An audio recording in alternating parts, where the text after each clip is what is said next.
Welcome back. This is part 6 of our SLAP series tutorials, and in this tutorial we are going to go over how to actually pull images from either the camera roll or from the camera to put in the circles. So instead of just slapping some circles around, you'll actually be slapping the faces of people, which is the overall goal. So yeah, this should be a cool one. I'm sorry it will be a bit longer just because it's some complicated stuff, but we'll get through it.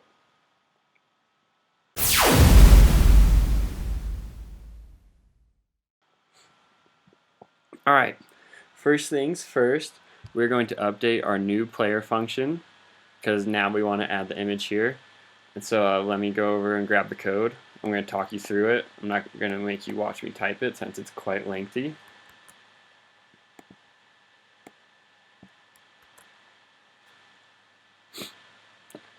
Bam. So it may look a lot, but I'm going to walk you through it so it's not that bad. So first off, you'll notice that we are no longer accepting a point as the parameter. We're now accepting an image. And so what this is changing is now we're going to put all new players on the center of the screen, but now we're going to be throwing in an image to make out of that circle. Next up, we're just going to have, this is where you control the size of how big everything is. I think 50 is a good number, but you can play around with it if you want. Okay, next we have a circle mask, and a circle path, and an arc, and a path, line width, stroke. Okay, let me walk you through all this. So, all the images that you're going to get are squares, and we want them to be a circle. So what a mask does, it's kind of like, it turns your square into a circle by cutting out the corners of it. So here we're just making it a shape node, we're creating a path, and that path right here is essentially just a circle. So if you want to go through it, it starts at what path. So we have the path and we're adding an arc to it, which arc is just a circle. So here we're starting at 0, we're starting at 0. This is the radius, another value. Math.pi times 2 means we're going in a full circle. And really you don't need to worry about anything else. So it's a bit complicated, but just trust me, this gets it done.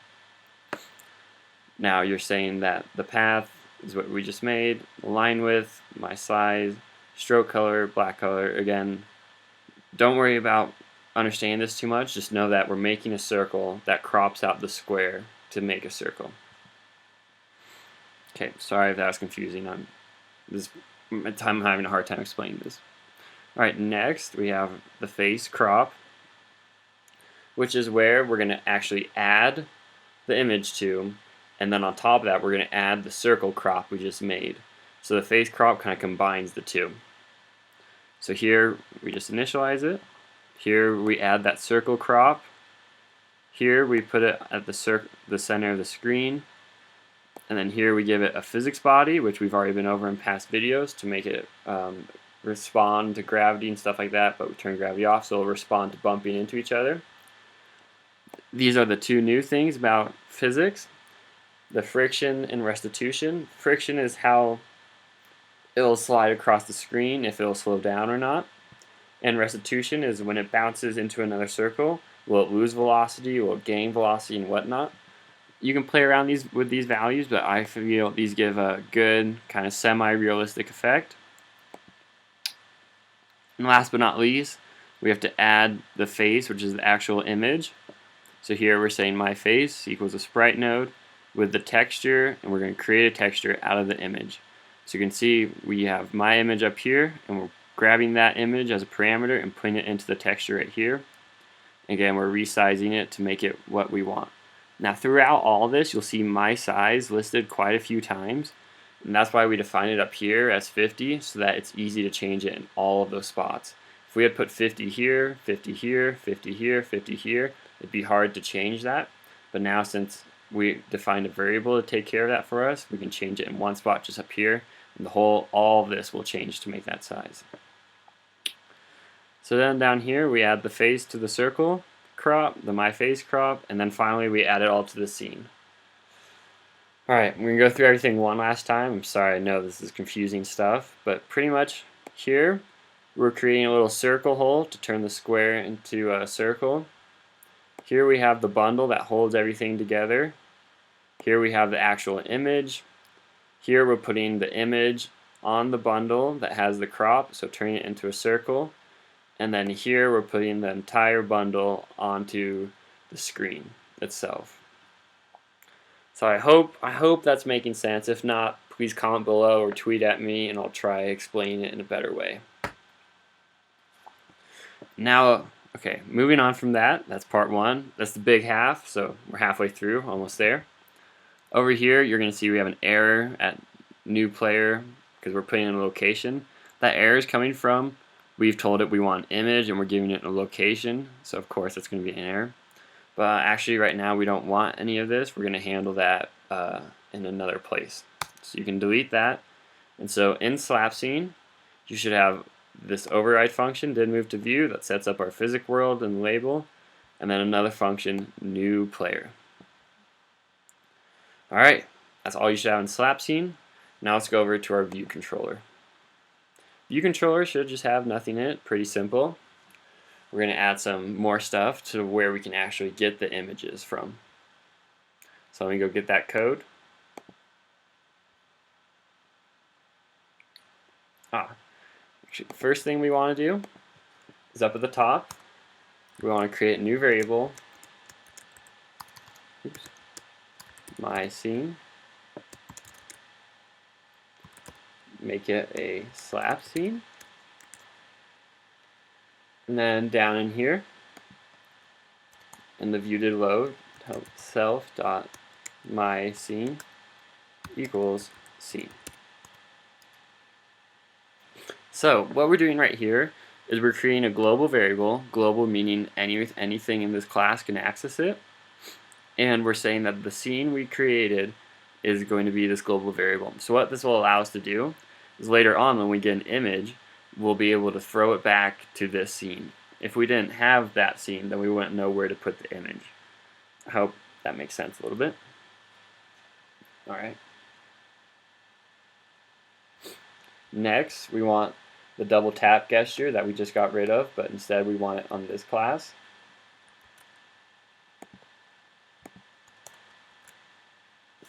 So let's go through it again, not too much.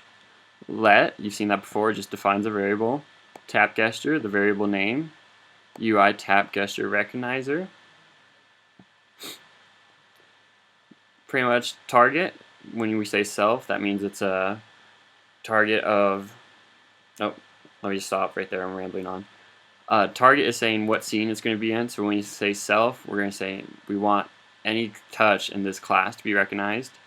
Action, this is saying what we want it to do when it gets touched. Sorry, and we're just passing in the selector, which is a function called handle tap gesture, and we're gonna go define that function in a little bit.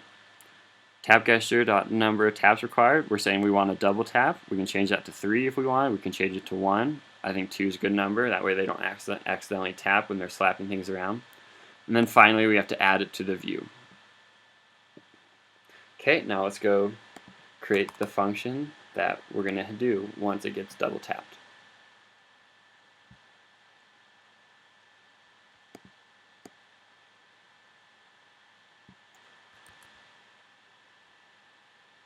Okay, I'm warning you, this one's pretty big, but again, I'll walk you through it. It's not that big of a deal. So, function handle tap gesture, sender UI tap gesture recognizer. So what this is saying that this is a function that's going to be called by a sender of a UI tap gesture recognizer. So what we're saying is that this tap is, when it gets tapped, it's going to execute this function, which is just right here. Alright, now for the complicated stuff.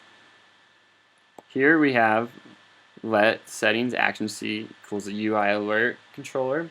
So what this does is when you double tap, it's going to pop up a menu. If you have an iPhone, you've seen it before, where that little white menu from the bottom pops up, and then you can click either OK or cancel, something like that. This is how it's done. So I don't need to spend too much time on this besides explaining that. So right now we just have a title. We don't want any title. We can say like pick an image or something, but we're just going to leave these empty so that we can just add buttons later on. Now here's our first button right here. we want to add an action, which is just, in other words, adding a button. This title we want to say from photo library, style to alert style. Okay, a lot of this is pretty arbitrary and it's not worth explaining, but just as long as you get the gist of what it's doing. And then here's the good stuff. So we're saying this is where we're getting a new image picker. So this is how we're actually going to pick the image. When the image is picked, it's going to come back to this. That's what self is. Allows editing. That just lets the user resize the image. And source type, we're going to come in from the photo library. And then we have to present the image picker. So that's what this top button will do. The second button is the same exact thing, except for the only two things that are different is we change the title to, instead of photo library, we now say from camera. And then down here, instead of saying source type photo library, we say source type camera. So please don't retype all this, just copy and paste and change those two things. Then finally, the third button we have is a cancel button. You always need to cancel in case the user doesn't want to do what they just asked to do. And then finally, you want to present all of this. So right now you just made this giant menu and then you give it to the view controller to present. You want it to animate and you can just leave that as nil. Alright, we're almost done. One last thing, you may notice we have two errors. We have picker.delegate equals self.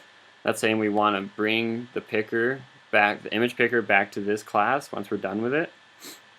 And to do that, we have to go up to the top and change what this class is.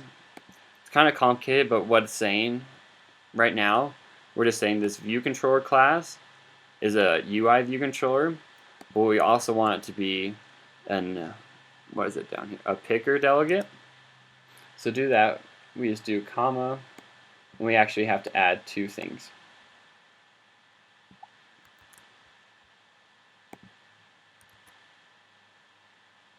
So now we're saying that this view controller can pick images and can also have that menu we just created. If you scroll back down, you'll see that the errors went away, which is very nice. Alright, and now the very last thing we have to do is tell the image to go back to the slap scene that we have. So to do that, we need two more functions. Let me go get those. Okay, that's the last thing. So this one is saying, once you pick an image, do this. So you can see right here, it actually says did finish picking image. So it'll just pass in the image we picked, and it doesn't matter if they got it from the camera roll or the photo library. Both of them are going to come do this code once you pick the image. And so here we have self.myscene.newPlayer image. So if you remember at the very beginning, we went up and we made this variable myScene, and we passed the slap scene into that scene, and now we're going to call that function newPlayer, which if you remember back in slap scene, we just made that function newPlayer, and it wants an image. And if you go back over here, we're going to give it the image we just picked. And then once we're done, once we give it the image, we no longer need the picker, so we're going to get rid of it. I think that's a pretty straightforward one, so I think I don't need to explain that anymore. Oh, last thing down here is if the person hits cancel, we just want the picker to go away. So I think that's it. Hit Command R to run it.